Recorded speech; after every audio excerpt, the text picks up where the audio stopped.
Hello and welcome to another episode of the Tao of Humaning, where we explore the physical, energetic, emotional, and spiritual aspects of what it means to be human together. I'm your host, Dr. Christine, and I'm so thrilled you've decided to join me for today's conversation.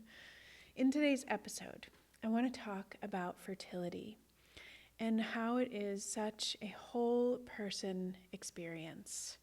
A lot of times we think about fertility as embryos and hormones and timelines, and while those are all aspects, very real aspects of this journey for a couple, a lot of what I see in the clinic is around the big picture journey of the desire to become a parent, and then the frustration and disappointment of that,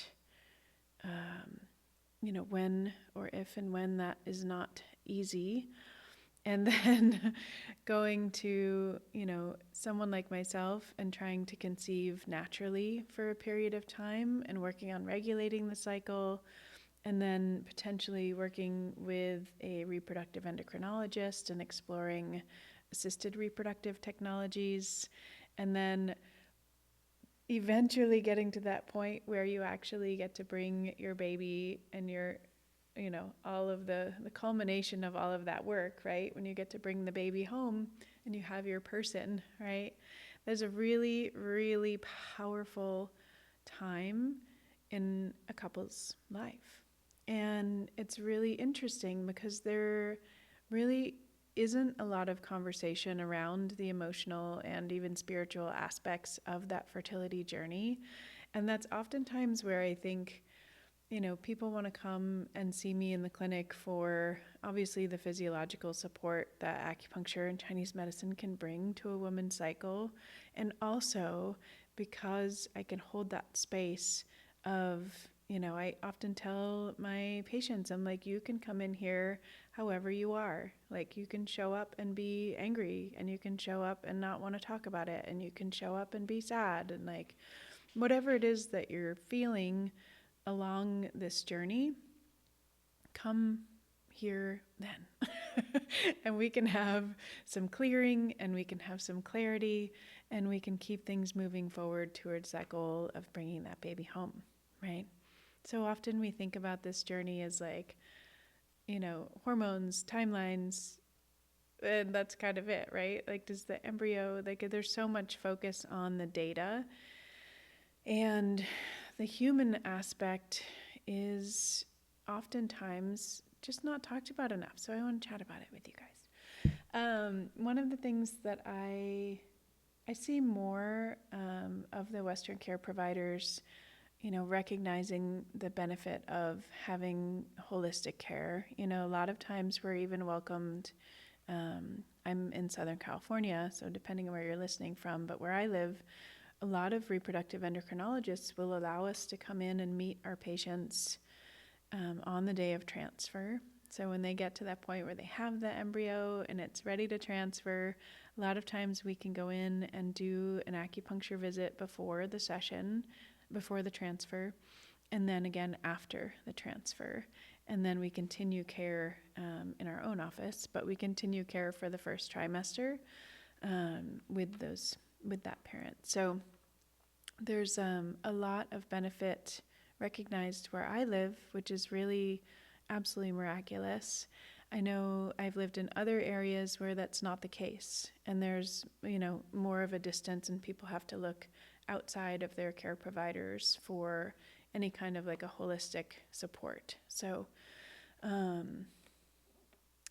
if you are going through a fertility journey and you're wanting to have some additional holistic, whole person support, you could message me and I could help connect you. There are maybe resources in your area if you can find a practitioner of Chinese medicine who specializes in fertility and women's health.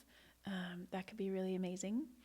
I was thinking about today's episode, and I recently got to attend actually 2 of my patients' embryo transfers, and it is such a gift. It is one of my favorite services to offer, and such an honor to be there and witness the culmination of all of this journey, right?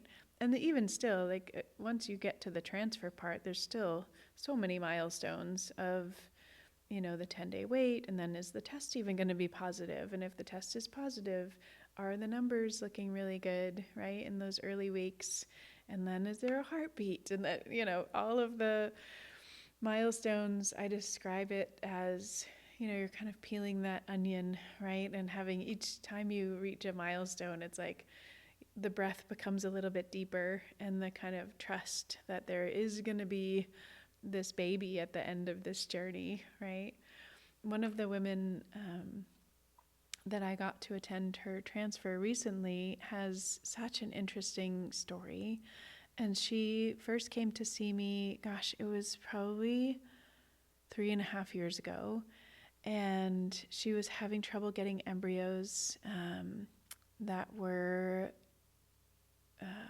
high enough quality to be able to freeze. And so she had heard about acupuncture being supportive for egg quality, which it is, and came to see me. We started working together, and she also presented with quite a bit of anxiety, and that had been something that had been part of her picture for a number of years. It wasn't only related with the fertility journey, but it was something that we could work on and support. So we worked on supporting that, and we worked on supporting her cycle and the egg quality. We worked on overall energy, a number of different things, angles we were supporting her with. And then she went and did the next retrieval and got good results. So they had one embryo, and they were ecstatic, so thrilled. So they were preparing for embryo transfer. And in the couple of weeks prior, she came back in the office, and she looked at me, and she had tears in her eyes, and she was like, "Dr. Christine, you're not going to believe this. I'm pregnant." And I was like, "Oh my gosh, what?" Like, that's the coolest. So she was pregnant. She got pregnant naturally before, like literally in the month before she was doing her embryo transfer. And so that was just kind of a cool story. And, now she has a healthy son, and he's fantastic. And they were gearing up to transfer this one embryo that they've had for now 3 years. So we were kind of laughing because it was, timeline wise, that embryo was created before her son was born. And so there's like a weird way that the embryo is older than the brother who's really going to be the older brother. Just funny things about fertility journeys that like you don't think about. And anyway, they just had their embryo transfer, and I got to attend, and it was so beautiful. And she asked me to stay in the room for the treatment after the transfer, just to chit chat and like kind of debrief a little bit. And it was just really sweet. She was sharing a lot about her journey and the process of, going through fertility, and, how different she feels now than she did when she first started. And in that, we talked about, the connection between the heart in Chinese medicine and the uterus. So there's a channel that's called a Bao Mai, and it's a direct connection. And I'll talk about this a lot. Direct connection between the uterus and the heart.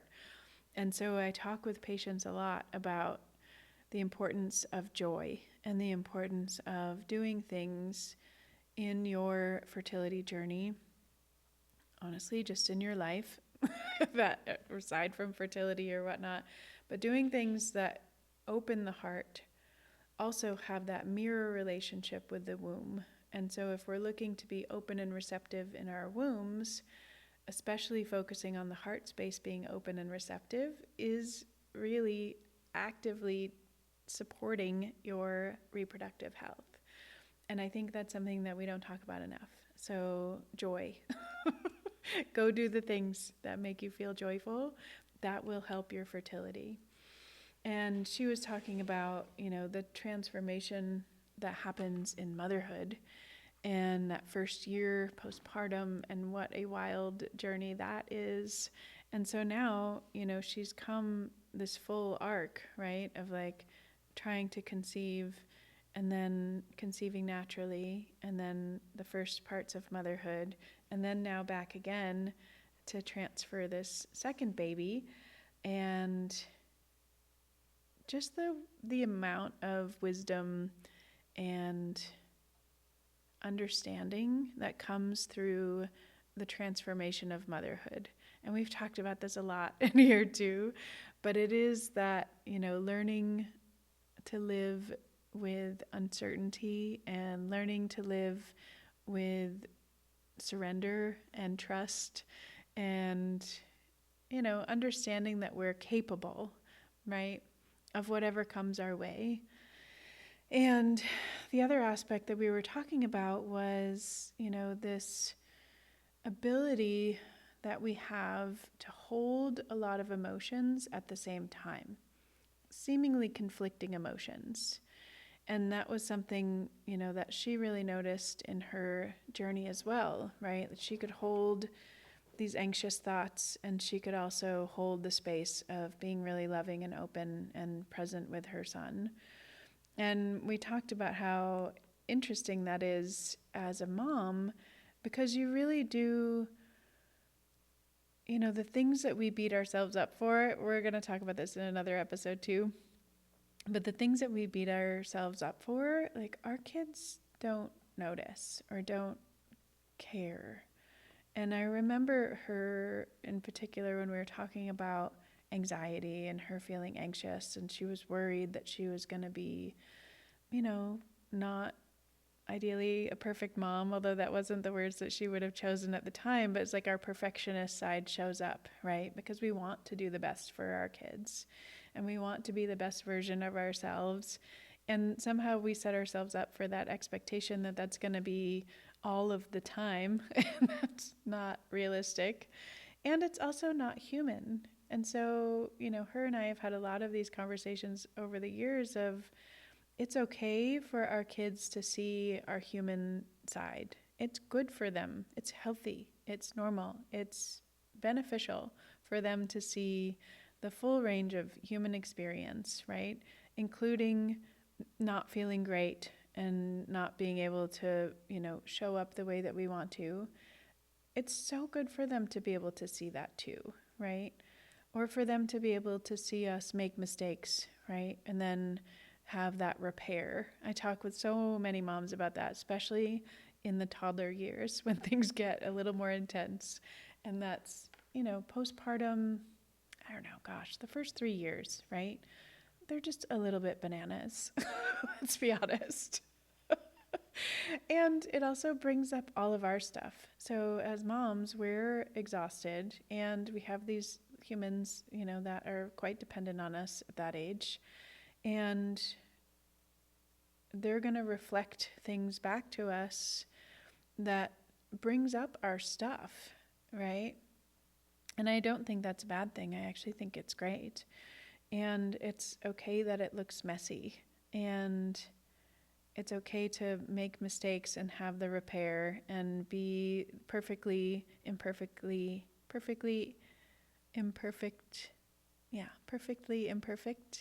as a human parent who's navigating, this journey for the first time. It's like you're only a first time parent once, right? And I think there's so much grace that I know I have experienced for my own parents, and just seeing like, oh wow, like they really were just humans trying to figure it out, right? Like they're here, maybe doing this for the first time in this context, right? Like we don't come with instruction manuals. And yeah, I think having that grace piece for ourselves is such a gift. And being able to verbalize that to our kids. So having, if there are moments when we feel like we responded in anger and we were, shouting or something and we didn't want to be that way, talk to them about it. right? Like they're also little humans and they're also experiencing things and relating for the first time with us, right? That's the thing with relating, is that the other people are not having the same inner dialogue and lineup of their energy as we do, right? We sort of expect them to, and then it's like, oh, wait. I love the five elements, 5 element lens for looking at relating with different people and relating with ourselves first. I'll probably have a class here soon about the different 5 element personalities and how we can utilize that as a tool to understand ourselves and to understand the people in our families. Is probably easiest first, because especially as parents, when we look at our kids, if you have more, especially if you have more than one kid, then it's like, oh, I really see like this kid is super fiery and this kid is super watery, and now it makes so much sense why they're completely different. And also, how do you support those 2 different elements, right, based on your element? I know, it's super fun. Anyway, thinking about, fertility and this whole person experience that it is really such a gift to give yourself. If you're on a fertility journey and you're trying to conceive, finding support that views the whole person can make an incredible difference in your experience through that journey. Because a lot of times, a Western medical office, they are busy and they are, doing all of the things that they know to do, right? And sometimes you leave the office and you're like, oh gosh, I have these questions, right? Coming in to see someone like myself, like I can sit and spend more time with you and go over the different, even just the medications, or, encourage you to talk to your doctor when that's appropriate, and like having a support where you can come and kind of debrief through the experience. Really good. Also, a lot of families differ wildly in terms of the support that they bring in outside of themselves.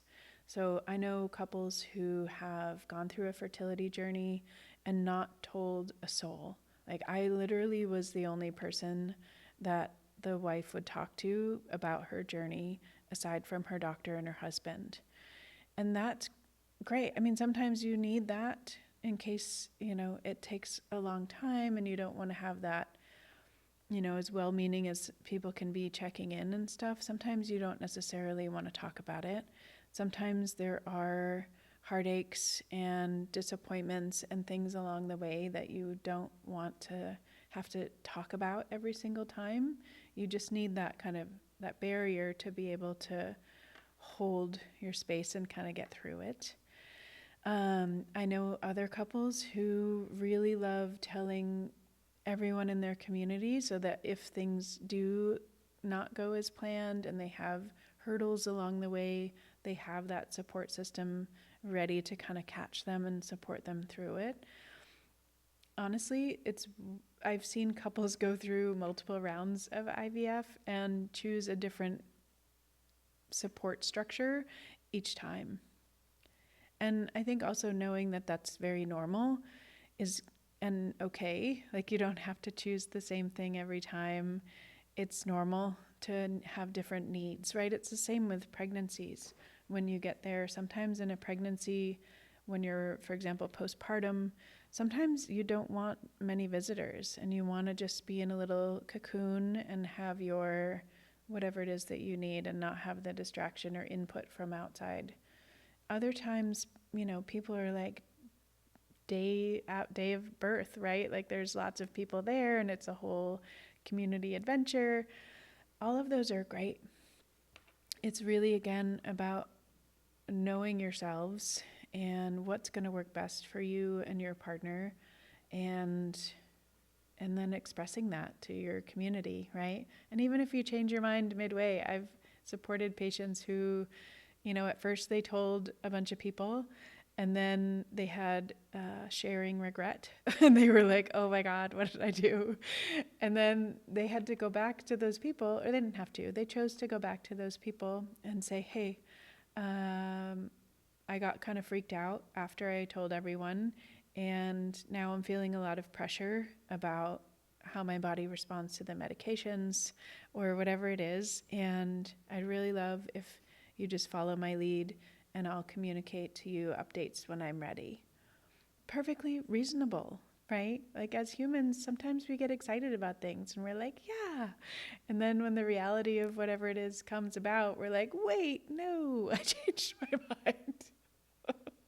It's okay. You can change your mind in this because it is this whole person experience and we are humans and these journeys are going to bring up things that are surprising, most likely. And if the fertility journey doesn't bring up things that are surprising, most likely birth and new momness will. So somewhere in that trajectory, there's a lot of room for humanness and there's a lot of room for, learning to surrender and learning to have, safety in the chaos, I think is what comes to mind. Learning to feel like you trust yourself, you trust the process, you trust your partner, and letting things unfold a bit without so much need to control. And I think that's the other piece that I was thinking about with fertility, at least for today. Another topic I could chat about for a long time. But another piece about fertility is looking at, whether, what's the right amount of things that you want to be doing. Because what I've seen over the years in supporting women in a fertility journey is that some women really relax when they feel more in control. And that by that I mean